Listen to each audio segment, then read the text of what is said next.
El absentismo laboral, que en Aragón se ha cuantificado el año pasado en un 6,5%, bastante elevado, Nerea. Sí, Martina, lo cierto es que según un informe que realiza Randstad, el absentismo laboral se ha incrementado, especialmente en el último trimestre del año comparándolo con el año anterior, y les vamos a mostrar algunas de las cifras de este informe que son muy interesantes, como por ejemplo que de promedio diario 1,4 millones de personas en nuestro país no acudieron a su puesto de trabajo, principalmente por causa médica, pero sí que el 21,2% se ausentaron por razones distintas a baja médica. Y en cuanto a los porcentajes, en este caso por comunidades autónomas, pues ven de color rosa las que se encuentran con un porcentaje mayor. Las que mayor porcentaje tienen sería en este caso Canarias con un 8,1%, País Vasco con un 7,6%. En el caso de Aragón estamos como más o menos a mitad de la tabla, digamos, de las comunidades autónomas con un 6,5%, aunque sí que se ha incrementado en ese último trimestre del año con respecto al año anterior. Y en el caso de Madrid, curiosamente, es una de las comunidades autónomas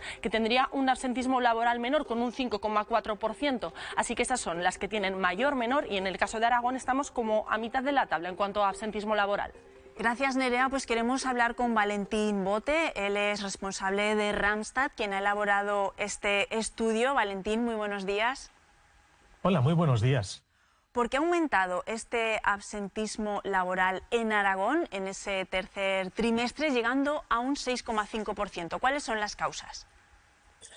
Bueno, habéis apuntado algunas. En Aragón suceden dos cosas, una específica de la región y otra general.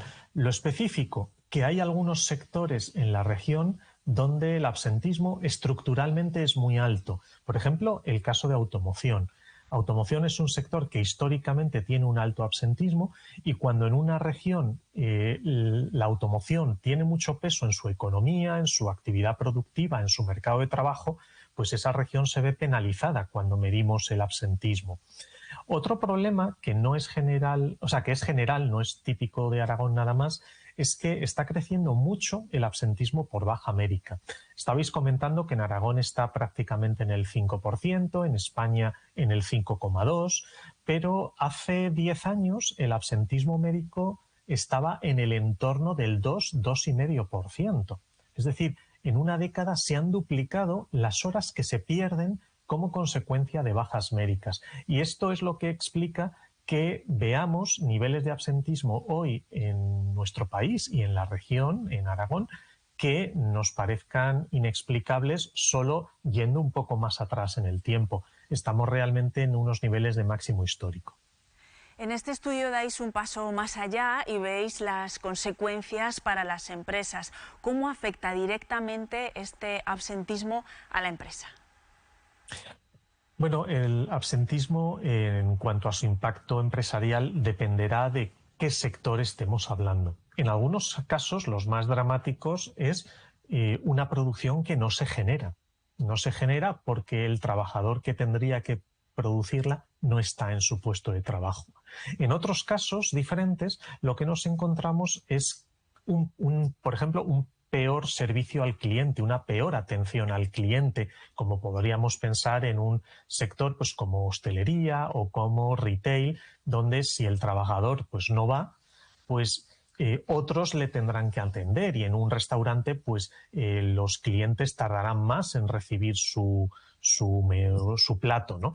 Pero en definitiva se estará prestando un peor servicio a esos clientes. Entonces, o bien producción que no se genera, o servicio que no se realiza, o un peor servicio. En definitiva, al final, pues el empresario ve que su negocio puede estar en riesgo como consecuencia de ese elevado absentismo. Pues Valentín Bote, responsable de Randstad, muchísimas gracias por desgranarnos este informe que han elaborado. Gracias. Un placer. Bueno, antiguamente había más plus de productividad, más pluses de productividad, ahora cada vez son menos. ¿Cuál podría ser una forma de atajar este problema que está creciendo en Aragón?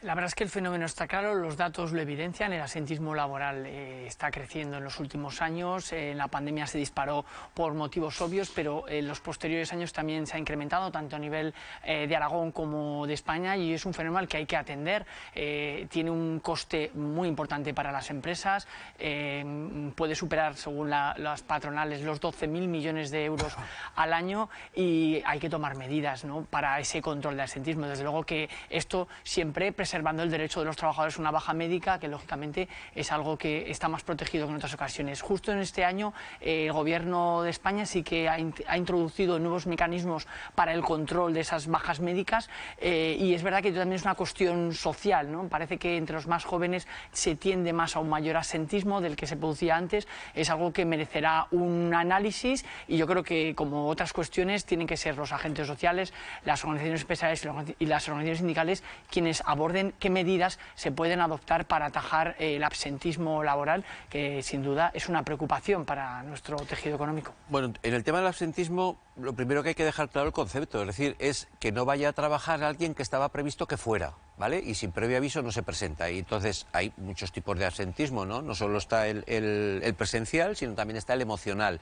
Y entramos ahí también en el absentismo justificado, contra baja, que decía nuestro experto, o sin baja, ¿no? Que también, en cualquier caso, y por no centrarlo solo en la empresa, porque muchas veces decimos, hombre, perjudica a la empresa. Sí, es verdad que la productividad, y hay sectores donde se perjudica notablemente, en una cadena de producción del automovilismo que hablaba, ¿no? Por ejemplo, las empresas del automóvil, sin una cadena, pues hay que sustituir un peón por otro, y si no se sustituye, la cadena no funcionará igual. Eso es claro, ¿no?